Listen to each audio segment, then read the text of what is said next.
the speaker today, and he's going to talk about webinar success formula. And this is episode number 4 in our Masterclass series. And you can see me with my geeky headset and Alfred, who's already on the other end of the line and end of the world because he's based on the East Coast in the US. And I see that we have participants from literally all over the world, from different parts of the US, Canada, South Africa, Europe. So that's fascinating. Now, a tiny bit of housekeeping. Just like in all other previous sessions, we are going to keep the video on for a little while. So you can see our faces, we can say hi, we can connect, but then we will turn that off to make sure that you can focus on the presentation itself. You are very welcome to enter any question into the chat box, which I'll be conveying to Alfred, and I'll be moderating those questions and adding a few questions on my end. And please do not think that I on purpose interrupt Alfred, because there's a tiny bit of lag between his voice and mine. And when I convey a question, that might sound a little bit of rude interruption, but that's definitely not the aim. We're making sure to have a good conversation here.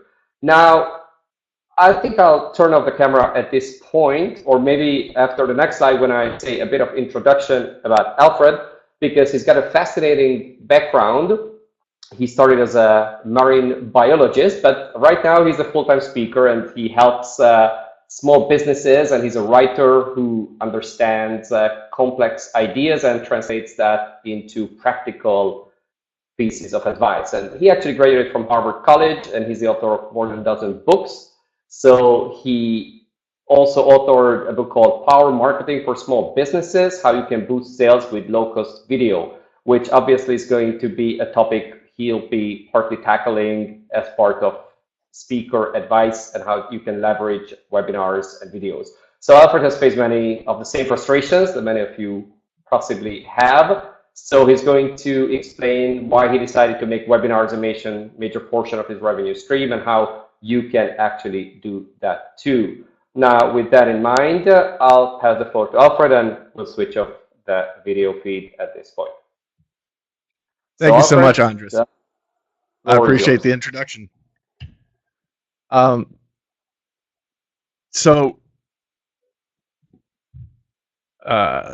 to get control here.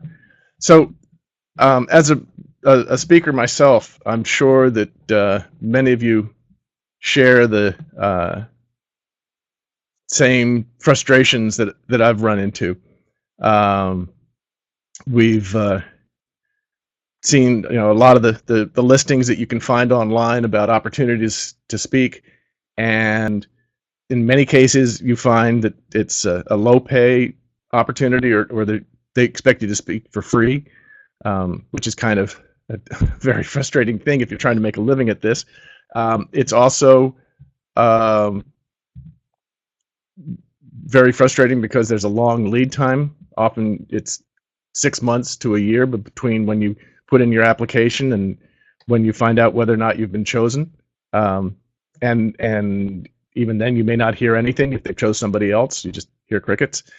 And the third big frustration for me, at least, is you're waiting for planners to pick you. I'm kind of a proactive person. I like to take charge and have a little more control over my own destiny. So I find all this really pretty frustrating, and I imagine that many of you have felt the same thing. If you've had any of these problems as a speaker, if you share this kind of frustration, I'd love it to you just to type in the chat box, me too, or yes, or something, just to let me know that we're sharing that same kind of struggle.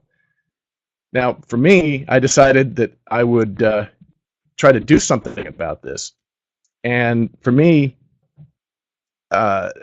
I don't know about you, but I see webinars all over the place. I've taken them. I've participated in them, and a lot of people are doing them. And I believe in the where there's smoke, there's fire kind of thing. If many people are putting all this much effort into webinars, there must be a good reason for it. So just think about it. I mean, how many of you have ever attended a webinar besides this one? I imagine everybody on this call. And And also, how many of you have ever bought something from watching a webinar? I mean, I know I do. I haven't been to a live class training session in years. I can't even remember the last time I went to one.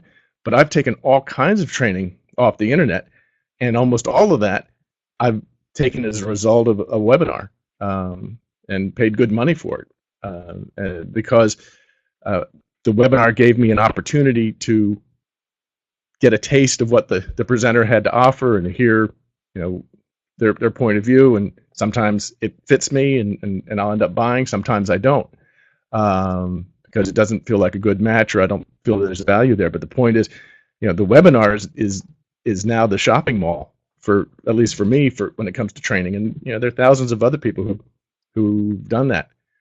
And then there's the third possibility of that you may have even paid to attend a webinar. Again, I've done that, because the content that was being offered was so valuable to me that I felt that it was worth paying money, rather than have to go to some university or some training session in some hotel. I could stay at my desk and get the training, so it's worth paying for it to get the online training. So got me thinking, if everybody else is doing this, maybe there's an opportunity for me here. And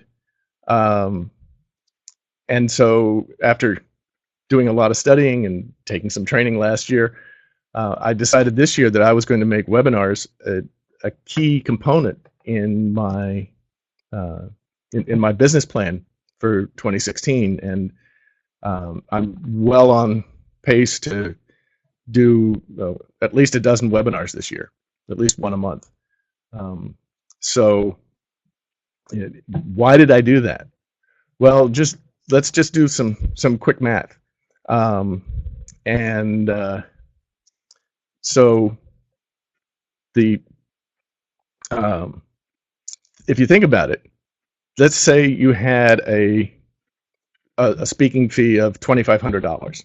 Just pull a number out of the air. Whatever number works for you, whatever you charge, fill in the blank with that kind of a number. But think about it. For $2,500, you're going to also spend time traveling. You may end up covering some of your own travel expense. So that eats into it. But what if you could stay home and stand at your desk like I'm standing right now and deliver your message directly to your audience without having to wait for a middleman a meeting planner to choose you? I mean, what benefit could that give you? If you think about it, imagine if you got 100 people to pay you $25. That will give you that same $2,500 that you would get from traveling, spending a couple days traveling to a speaking engagement. Or if it's a higher ticket kind of thing, if you can get 25 people to pay you $100, you come up with that same $2,500.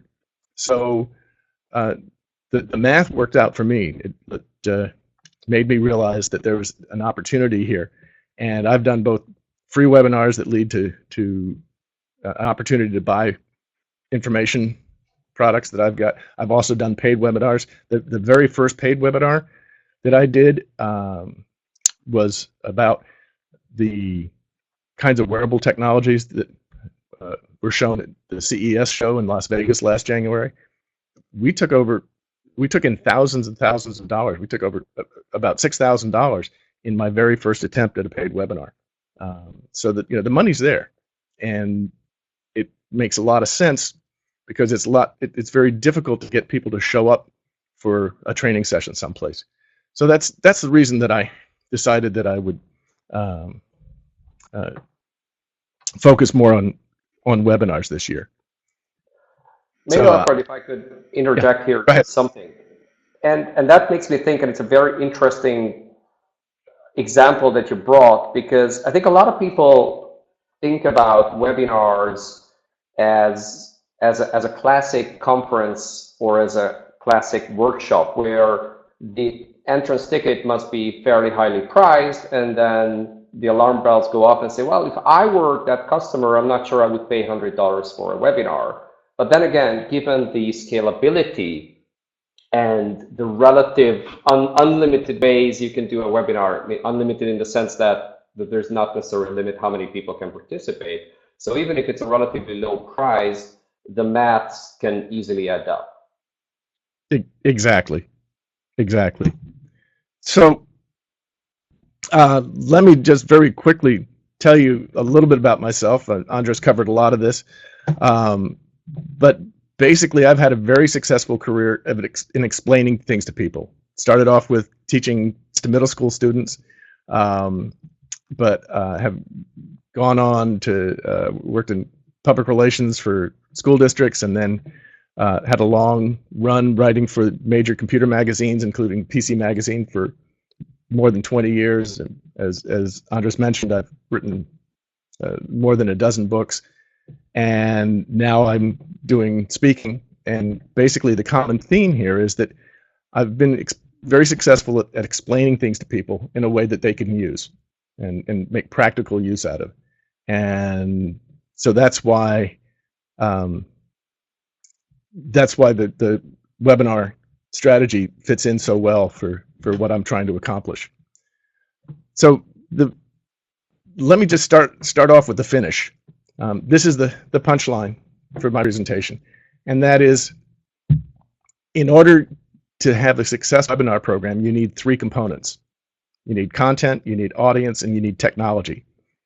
And I'm going to talk about each one of those in some depth now, but basically that's the magic formula. Those are the three things that you really need.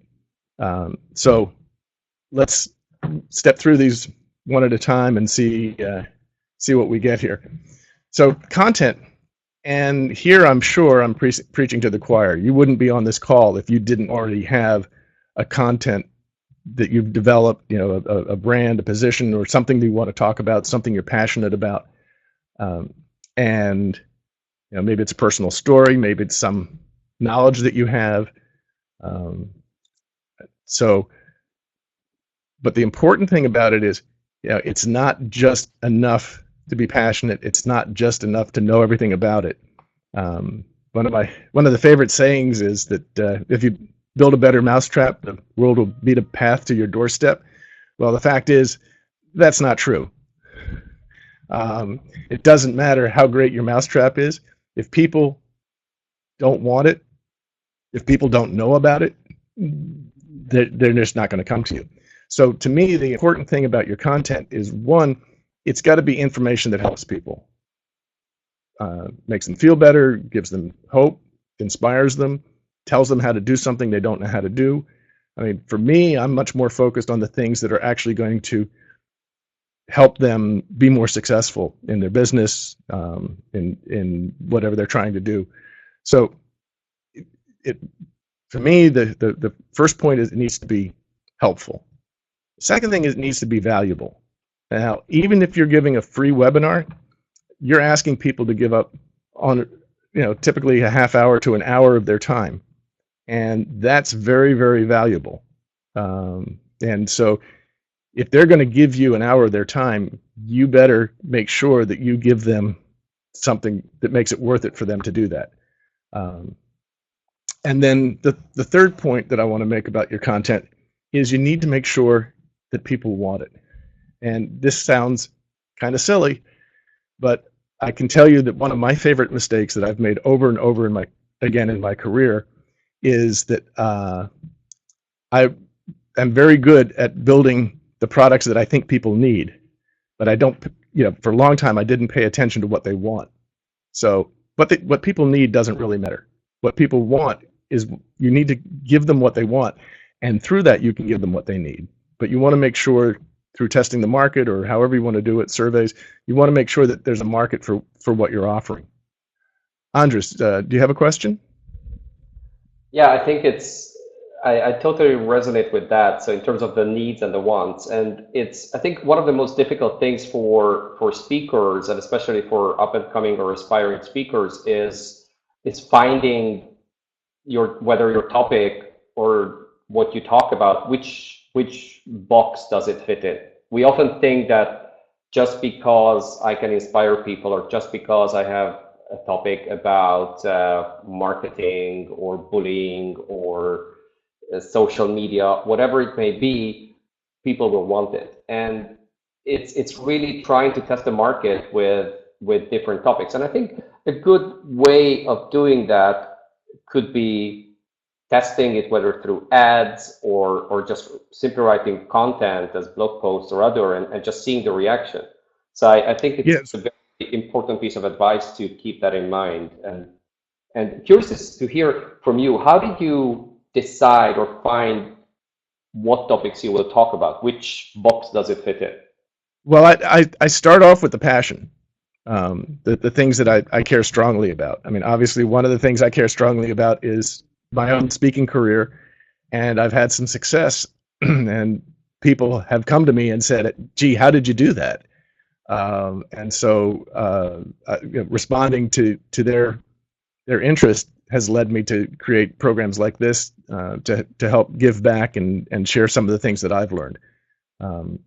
I've got other topics that I'm also very passionate about. I happen to edit a website about wearable technology for health and medical applications. It's called Health Tech Insider, and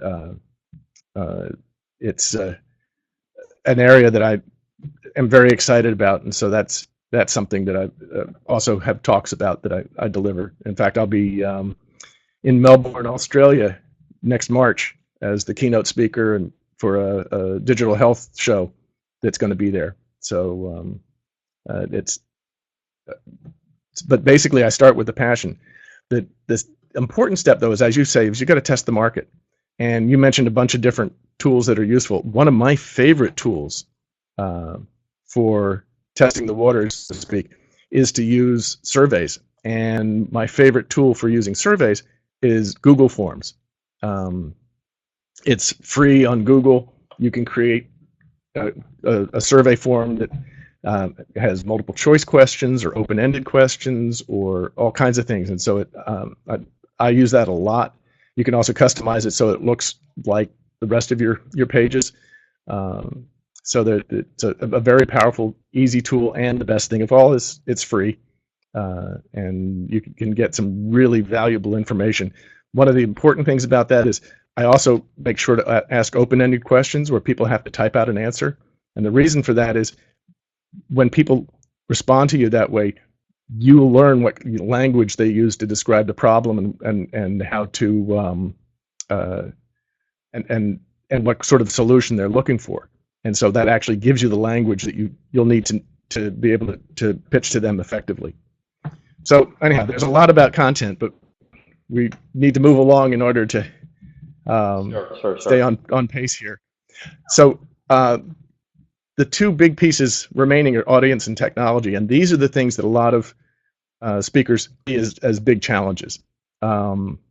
And I totally get that because these are areas that I've struggled with as well. One of the advantages of waiting for a meeting planner to pick you is that they tell you where to show up, and when you get there, there's a room full of people. They handle that part for you. When you're doing your own webinar, it's a little different, and it's you're responsible for getting the people to show up, and that can be a challenge. How do you do that? Well, one of the best ways is to build your list. And people, I know I resisted this for years, thinking, I really don't want to spend the time building a mail list. I don't want to have a newsletter. I don't want to have to deal with mass emails to people. It turns out it's really not that hard. And if you have good information to share, people will be happy to trade, their email for information from you. And so it's an easy thing to do. In fact, I've got a free gift for you that I'm going to tell you about at the end, which you may be interested in, and you're a gift from me, and I'll be happy to email the report to you that you might find useful. So it's very easy to build your list. Another way to go is with advertising. You need to be careful here because it's very easy to spend a lot of money and get very little return with online advertising. Doing Facebook ads, LinkedIn ads, it's possible to run up huge bills very, very quickly if you're not careful. So you need to study it, learn about it. Lead Pages is a service that has a bunch of free training. They have an excellent free course about Facebook advertising that you might want to look into. And then the third way, though, and this is the instant way to build a following, to get an audience for a webinar, and that's to use people who already have lists, and that's to use an affiliate program, which can be a very powerful way. I teamed up with one guy. I had a certain number of people signed up for a webinar. I teamed up with him. He did a mass mailing. His mailings doubled my registration. So if you can work out a deal with people who have those advanced, have those big lists, that can be very helpful. Andres, do you have a question there? Yes. Maybe just a comment rather on the affiliates, because I think that's really the most overlooked yet the most effective way of reaching an audience. Because again, giving away a bit of the background information of our efforts to have audience for this webinar series, we did work with a few LinkedIn groups who cater to speakers. So we were trying to find the speakers and those who are aspiring trainers or moderators, to find them where they already were, and then partner with some of those LinkedIn groups. But that's just one way, but this is just to say that partnering with such organizations or with specific group moderators can work wonders. Exactly. So the last part is technology, and there are tons of different opportunities out there and choices to make, and it can be bewildering. I totally accept that. For me, this comes a little bit more naturally, being somebody who's been deeply steeped in personal computer technology for 30 years. So for me, it's probably a little less intimidating and confusing as it might be for some people. But there are a couple of things that are basic principles that you can follow that I think would be useful. First of all, you want to control your costs. And there's a huge, when you investigate, there's a huge range of prices of what it's going to cost you to be able to put on your own webinars. And I encourage you to get a good program that matches your needs well, but that is one that's going to fit into your business plan, one that you'll be able to expect to be able to afford to pay at the end of the year after putting all your webinars together. Obviously, Click Meeting is the one that's being used by SpeakerHub today. Personally, the one that I use is a platform called Webinar Jam, which is a very powerful program, and also has links to many of the other services that'll make things easier. And that's my second point. You want integrated solutions. I use services such as Lead Pages that I've already mentioned, Samcart as a shopping cart. I use Stripe for processing my credit card payments. I use programs such as Drip or iContact to manage my mail list. And the thing about it is all those services are designed to work together. So they pass the information back and forth. I don't have to copy and paste things from one service to another. Don't have to type in orders to my shopping cart for people. And so the bottom line here is you want to be able to automate everything. And so pick solutions that are going to work together, that are going to be affordable, and allow you to automate everything. Andres, do you have any other questions at this point? I think I'm also learning here, because in terms of automation, we do quite a bit of legwork on our end, but I totally agree with you that you'd like to do that. As long as you have a handful of participants in an event, or you just have a relatively limited number of events, it's perfectly fine to do it manually. But the minute you're trying to scale up and you don't want to be victim of your own success, that's why automation becomes an important aspect. Exactly, exactly. So I mentioned at the beginning that I've got a free gift for you, and so it's here. What I've got is a report on 3 hardware recommendations that I've got for you that will help you create a much more successful, much better webinar experience for your participants. And none of these are expensive. Nothing costs. They all cost less than $100.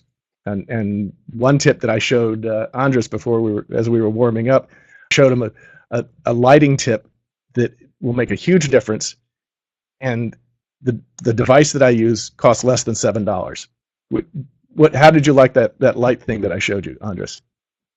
That was excellent. It literally puts you in the best possible light as a speaker, as long as you decide to use video. And that's actually a good question of what your suggestion is, because we do here a hybrid solution of introducing ourselves with video and then not. What is your general experience with that? Okay, that's a great question. In fact, I'll leave this up for a little bit for people to so they can copy down the link, or actually Andres could maybe you or somebody could type the link into the chat box while I'm talking. That would be helpful. I'll type that in. Yes. So video or not video? A lot of people say I don't like video. I'm told I have a face for radio, and I get that, and people can be shy, but being on video is no different than being on stage, and the same qualms and nervousness that people have about being on stage, they can have about being on video. The fact is, after you've done it the 10th time or the 50th time, it's going to be so natural and so normal for you, it won't be a problem. So what's the mix? When I'm doing training kinds of things where I have a lot of content to cover, I'll often use the slides like I've used today to make it easier for people to track along. However, I do like to use video a lot in my webinars, and the reason for that is one of the most important principles about business, marketing, and sales is that I believe that people don't buy from companies. They buy from people, and they buy from people that they know, like, and trust. KLT. It's a widely publicized principle. And how are people going to know and like and trust you? They're going to want to have interaction with you, and that's why video is so powerful, and that's why having you appear on the screen during your webinars is so powerful, because people can see you, they can get a better feel for who you are and what kind of person you are, and can connect with you better.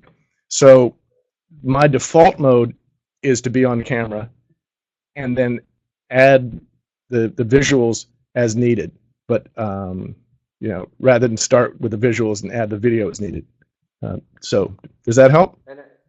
I think so, and I think there's another aspect, because many of those on the call right now are into training. Obviously, a lot of them are speakers, and I think that when you would like to position yourself or market yourself as a speaker, the webinar, and especially with a video, gives a different impression, because webinars are very, very good for workshop type of instruction systems. But then with video, it turns itself into a slightly different genre, where you really position yourself as a potential speaker who has a lot of knowledge about the substance as well. So I think in terms of marketing yourself, apart from the revenue generation aspect, webinars can be very powerful. What is your experience in that regard? Yeah, I think that's a good point. And it to me, as you say, it depends on the content and it depends on the audience. Certainly, if I'm in front of people who I'm hoping will book me as a live speaker, I definitely want to show them myself on video so that they can see it and get a picture, get an image of how I operate and what I look like as I'm presenting and so forth. So, but yeah, there's no one answer to this. That's for sure. So do we have any other questions? I did see one question to go. Oh, somebody asked about the problem that they have with, it was Gloria. A lot of people sign up for a webinar, but they don't show. And you'll find as you get into this that this is totally common. And there's an outfit called ON24 that is a very high-end webinar service that hosts webinars for corporate clients. But they have a publication they put out every year called Webinar Benchmarks. And I encourage you to, I'll put the company's name in the chat box here. And they do a report every year about webinar benchmarks. I encourage you to go find that on the web if you can. One of the things that talks about is what's the normal metric? What kind of things can you expect from webinars? And as it turns out, if you can get half your people to show up, half your registrants to show up, you're doing very well, and that's been my experience as well. I've had webinars that I've promoted to a warm list, my own mail list and other email lists that other people have, and I've had, I think it was 60-75% of the people showed up. I had a good registration based on a totally cold Facebook advertising project, the campaign, and I only got about 10% of the people to show up. So, if you can get half the people to show up, you're doing well. That's a good number. For me, I'll share my numbers with you. If I can get half the people to show up, that's good. If I can get half of those people to stay to the end, that's good. Normally, my webinars run a little bit, quite a bit better than half of them staying till the end, and I believe that that's a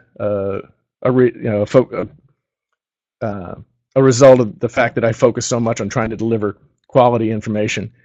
And then, of those who stay till the end, I typically get a purchase from about 10% of those people. So a half show up, a half stay to the end, and about 10%, 1 in 10, will actually buy something. But again, get the ON24 benchmark report, and you'll see some of the industry stuff that they've got. That's got other information like what's the best time and day of the week to hold a webinar and other things. So that's can be useful. That's a good point, because we're struggling also with finding the best time, and we did a little survey. Having a global audience makes it really difficult what time we have our webinar. Or we make it possible for most of the US. In the series, we're going to have a speaker from Australia. Now, that's a real tough nut to crack, to find a good time that works on Europe, Australia, and the US. But yeah, there are certainly ways to optimize it depending on where the majority of your audience is. You want to the people in Australia are used to staying up in the middle of the night for webinars at this point. So I see. We do have all our respect for them. One other point that I would make is that that replays can suppress turnout. Okay, I have almost never had a sale from a replay. So if you are trying to sell something through your webinar, my advice is to not offer a replay. It's maybe offered it a couple different times, one during business hours, one during the evening. But if you're selling something, my recommendation is to not offer a replay, because people who go to replays aren't engaged. They fast forward through it. They jump out much earlier than on average than most people. It's just, I just find it's really not worthwhile. On the other hand, if you're doing something that's more purely informational like this one, a replay can be great because it's evergreen, and it will give a low energy way of prospects to interact with you. So so it's you know, your mileage may vary, but for me, my experience with replays when you're trying to get people to buy something it has not worked out well. Do we have any other questions? Yeah, here's a question that I think would be of interest to most, which concerns about marketing yourself as a speaker. If that's your primary goal, not so much on training or revenue generation, but really getting more visibility as a speaker, so you get more invitation for other webinars or for keynote opportunities like the one that you're going to have in a couple of months. What is your advice to those? Okay, so for me, the place to start is the thought leadership. You need to be perceived. You need to have the reputation of being expert. You need to have the reputation, establish the reputation of having valuable information that you can share on the topic. And it's all, all the standard advice holds here. Be active in social media. If it's a professional kind of topic, join the LinkedIn groups and be active in the discussions there.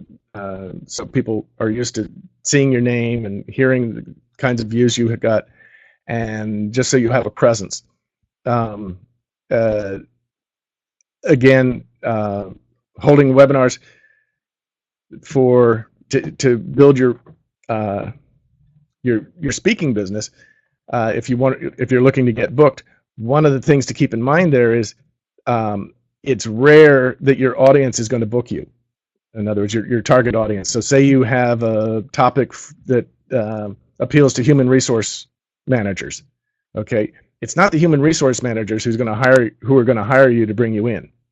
Okay, if you're going to be talking to corporate clients, it's usually the director of training or something like that who's going to bring you in. If you're trying to talk to associations, it's not the members, it's the meeting planners of those associations who are going to bring you in. So you have to think in terms of what kind of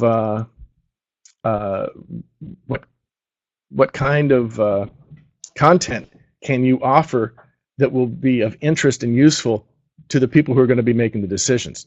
And so that can be very different from the kind of content that you would be offering to your target audience.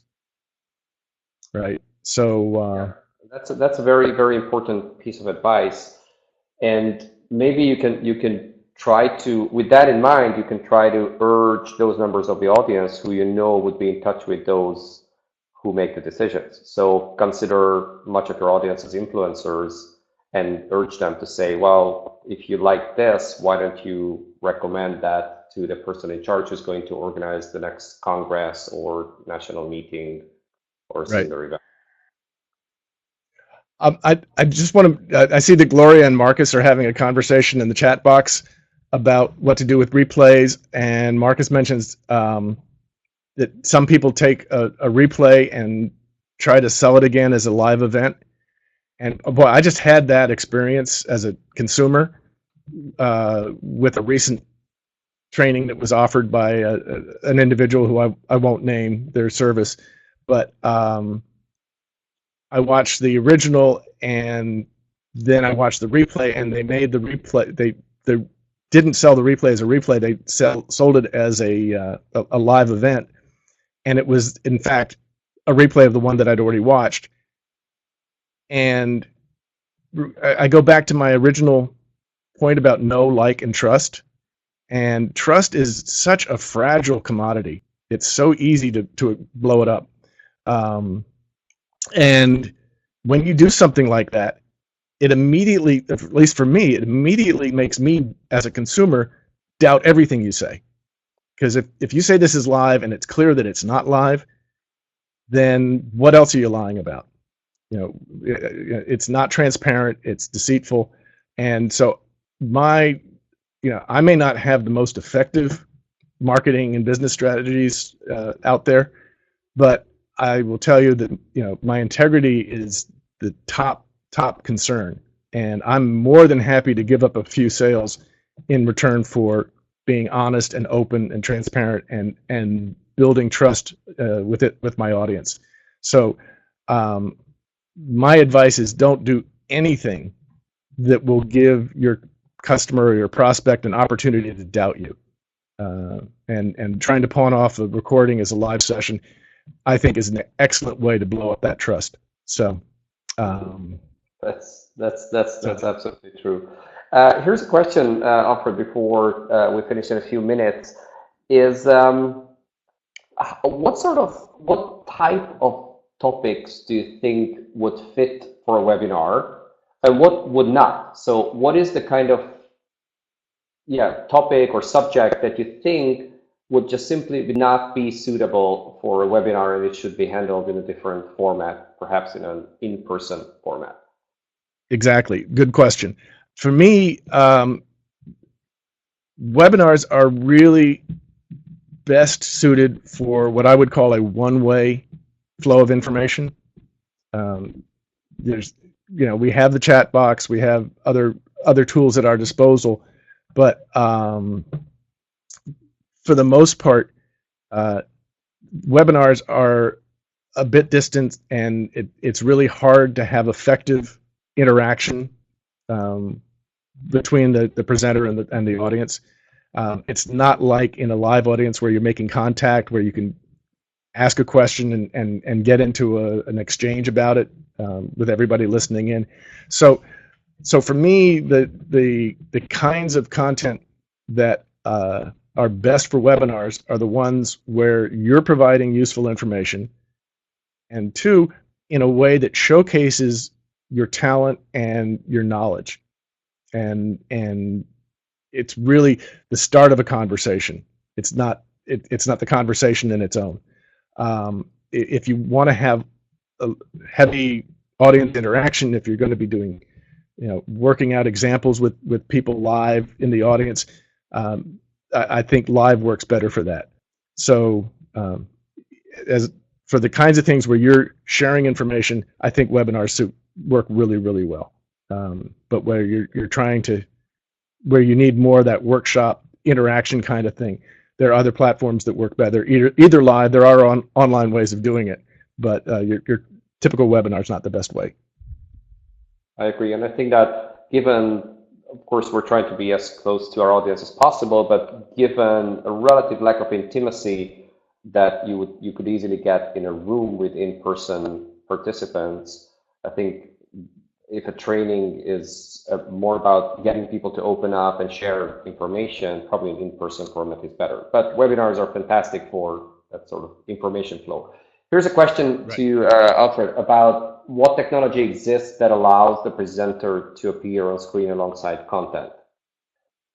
Oh, great question. There are some platforms like this one where I believe you can see that. I can't see what you see, but I believe you can see the video and the slides. However, even if you're using a platform that doesn't support that, there are add-on products that you can get that can do a lot of different things. For example, can allow you to overlay the slides on the video image of yourself. And they're not too technical. They're getting much easier to use, and that's one possible way to go. Another way that's really, really easy is some webinar platforms will allow you to have two presenters on the screen at the same time. So two windows, each showing one of the presenters. What you can do, and this is something I do a lot, is I will set up my slides using Adobe to set it up as a PDF, and I'll put that on my laptop, and I'll sign in to the webinar from my laptop as a second presenter, and then I can have myself on the screen for my video through my computer, and then use my laptop to project the slides. Tom is asking what are the names of some of the products. Tom, I don't have that at the tip of my tongue, but I'll tell you what, I'm going to type my email address in the chat box. Send me an email, and I will. It's up on the screen. It's up on the screen. Yeah. aport.verizon.net. I put it in the chat box. Tom, if you want to send me an email, I'll look up some of those things, some of the different products that can help you with this. And anybody else that we've got the contact us screen up now. Anybody else on this call or on the replay, if you have a question about this, any of this, please feel free to contact me directly. I'd be happy to answer whatever questions I can as best I can. I'm a big believer in the rising tide raising all boats, and so I'm happy to share whatever I can that could be helpful to you. So please feel free to reach out to me. So, Fantastic. Andres, I guess we've run over a little bit. Let me just do a quick summary here. Please do. So the bottom line here is webinars can make a very important piece of your business plan. It's working for me, and I'm very happy with the effort and time that I put into it. And I encourage other speakers and coaches to take the time to look into it and think about how they can merge it with their existing business plan. The key is you need content that people want and that's valuable to them. You need to get your audience, and as we've said, building an affiliate program is a great way to get access to a lot of people very quickly at no cost. You may end up giving up, half of the sale, but for me, getting 50 cents for $1 that I wasn't going to get otherwise, I'm more than happy to do that. And finally, the technology is there. The key is watch your costs and make everything as integrated and automated as possible, because you don't want to have to spend all your time working with the minutia. You want to be able to spend your time focusing on your audience and what you can do for them. And I'll just repeat, this is my free gift for you. If you want to get the free hardware tips, just go to this site and you'll be able to get it emailed to you right away. And again, feel free to contact me, and I'll be happy to answer any questions that I possibly can. And so thank you, Andres, for this opportunity to talk to everybody and share what I know. I hope it's been useful. Thanks so much, Alfred. Really, really appreciate your time and all your practical tips. That's great.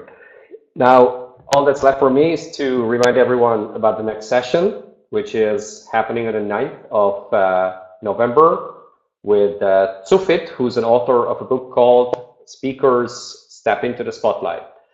Now, with that, to let you know that we'll be sharing the recording of this webinar, and we'll not present it as a live session, even if we replay it at any point. It's definitely a recording, freely shared with everyone. And we're also going to be offering a transcript, and that will take a little bit of time to put online, but watch out for that, because as with all previous episodes, we're going to be offering a written version of what Alfred has shared with you. So thank you so much for everyone for being here. And if you have any questions, feel free to reach out to us. We'll convey your message to Alfred or to him directly. And we're very happy to hear from you, have questions from you, or if you'd like to have other topics that we cover, please let us know. So thanks again for being here. Have a good day.